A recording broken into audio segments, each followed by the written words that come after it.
नेतृत्व पक्षाच्या भिंतीच्या पलीकडे, जाती धर्म भाषेच्या भिंतीच्या पलीकडे नेहमीच त्यांचं नेतृत्व राहिलं आणि संपूर्ण एवढ्या मोठ्या राजकीय आयुष्यामध्ये कधीही एक डाग देखील त्यांच्यावर लागला नाही, कधी कुठला भ्रष्टाचाराचा आरोप देखील त्यांच्यावर झाला नाही।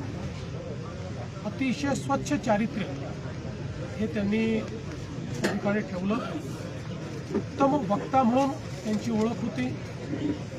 मराठी, हिंदी, इंग्रजी सर्व भाषांवर त्यांचं प्रचंड प्रभुत्व होतं आणि लोकसभेचे अध्यक्ष म्हणून तर ज्या प्रकारे त्यांनी कामकाज हाताळलं त्यामुळे त्या अध्यक्षपदाचा बेंचमार्क हा तयार करण्याचं काम त्यांनी केलं। या सगळ्या वाटचालीमध्ये सर्वपक्षीय जे ज्येष्ठ नेते आहेत त्यांच्याशी त्यांचे अतिशय जिव्हाळ्याचे संबंध राहिले। ते आपल्या विचारांशी नेहमी प्रतिबद्ध राहिले, पण प्रत्येक विचाराचा सन्मान त्यांनी नेहमी केला आणि म्हणूनच एक असं नेतृत्व होतं की ज्यांनी राजकारणामध्ये एखादा योगी ज्या प्रकारचं जीवन जगतो तसं जीवन जगण्याचा प्रयत्न केला।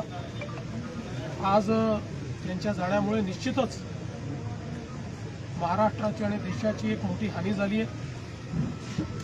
मात्र हे आपण निश्चितपणे म्हणू शकतो की राजकीय संस्कृती कशी असावी आणि सुसंस्कृत नेता कसा असावा या संदर्भात कोणालाही त्या ठिकाणी प्रेरणा घ्यायची असेल तर ती शिवराज पाटील साहेबांकडनं नेहमीच घेता येईल अशा प्रकारचं त्यांचं व्यक्तिमत्व राहिलेलं आहे। वैयक्तिक माझा देखील त्यांच्याशी संबंध आला आणि मला आजही आठवतं की माझ्या मागच्याही कार्यकाळामध्ये ज्यावेळी मी काही चांगले निर्णय केले त्यावेळी समोरून स्वतः फोन करून हा निर्णय चांगला आहे, या निर्णयाचा फायदा होईल याबद्दल अभिनंदन करणारी अशा प्रकारची त्यांची एक मला असं वाटतं वृत्ती होती की ज्यातनं चांगल्याला चांगलं म्हणण्याचा एक नेहमी त्यांचा भाव असायचा। अनेक वेळा त्यांच्याशी भेटी व्हायच्या। अतिशय कुठल्याही गोष्टीचं सविस्तर ज्ञान असल्यामुळे त्यांच्याशी बोलणं हा देखील एक मला असं वाटतं एक पर्वणी ती असायची आणि आपल्याला सगळ्यांना कल्पना आहे की तसं अतिशय जबाबदार अशा प्रकारचं त्यांचं रूप होतं। एक नेता म्हणून त्यांच्याकडे पाहिल्यानंतर विश्वास वाटायचा अशा प्रकारचं त्यांचं नेतृत्व होतं। त्यामुळे निश्चितच सर्वांना त्यांची आठवण राहील। लातूर शहराला, लातूर जिल्ह्याला तर त्यांचं इतकं सानिध्य लाभलं। 7 वेळा लोकसभेला आणि 2 वेळा विधानसभेला ते इथनं निवडून गेले। त्यामुळे निश्चितच एक मोठी पोकळी आहे। मी महाराष्ट्र सरकारच्या वतीने आणि महाराष्ट्राच्या जनतेच्या वतीनेही त्यांना विनम्र श्रद्धांजली या ठिकाणी अर्पण करतो आणि त्यांच्या कुटुंबावर आणि जे बृहत कुटुंब आहे, जो मित्रपरिवार आहे, या सगळ्यांवर ही जे काही या ठिकाणी दुःखाचं संकट आहे त्यातनं बाहेर निघण्याकरता ईश्वर सर्वांना शक्ती देव अशा प्रकारची ईश्वरचरणी प्रार्थना करतो। वैयक्तिक आठवणी अशा अनेक आठवणी आहेत। म्हणजे मला आठवतं, मी जसं मगाशी सांगितलं की जलयुक्त शिवार योजनेच्या संदर्भात त्यांनी मला स्वतः फोन करून माझं अभिनंदन केलं होतं आणि त्यानंतर आमची भेट झाली। त्यावेळेस जवळपास अर्धा तास ते जलसंधारणाचा हा जलयुक्त शिवारचा कार्यक्रम कसा ट्रान्सफॉर्मेशनल आहे आणि तो कसा महाराष्ट्राच्या विकासात मैलाचा दगड ठरणार आहे या संदर्भात त्यांनी मला खूप चांगल्या पद्धतीनं त्या ठिकाणी सांगितलं। अर्चनाताई देखील ज्यावेळेस आमच्यासोबत आल्या त्यावेळेसही साहेबांनी सांगितलं मी तर जिथे आहे तिथेच मी जीवनभर राहणार आहे, पण आता त्यांनी जो मार्ग स्वीकारलेला आहे माझ्या त्यांना शुभेच्छा आहेत आणि तुम्ही उत्तम प्रकारे त्यांची काळजी घ्या आणि चांगलं सुसंस्कृत राजकारण झालं पाहिजे याकडे लक्ष द्या अशा पद्धतीनं त्यांनी त्यावेळेस भावनाही व्यक्त केली होती। त्यामुळे अनेक असे अनुभव आहेत की ज्यातनं त्यांचं मोठेपण हे निश्चितपणे आपल्याला त्या ठिकाणी स्पर्श करून गेलं।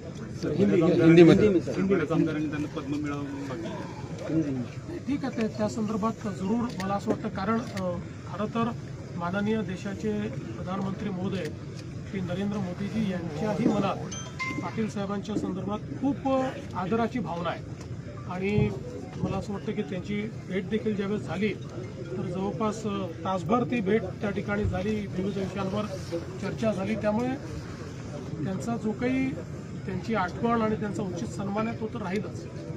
आज हम सभी के लिए ये बहुत ही दुख की बेला है कि हमारे देश के पूर्व गृह मंत्री और लोकसभा के पूर्व अध्यक्ष शिवराज पाटिल चाकणकर जी, इनका निधन हुआ है।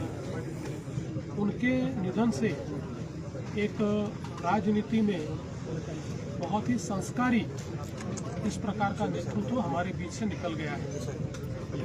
करीब 6 दशकों तक भारत की और महाराष्ट्र की राजनीति में उनका वजूद रहा है। वे 7 बार लोकसभा के सदस्य रहे, 2 बार महाराष्ट्र की विधानसभा के सदस्य रहे।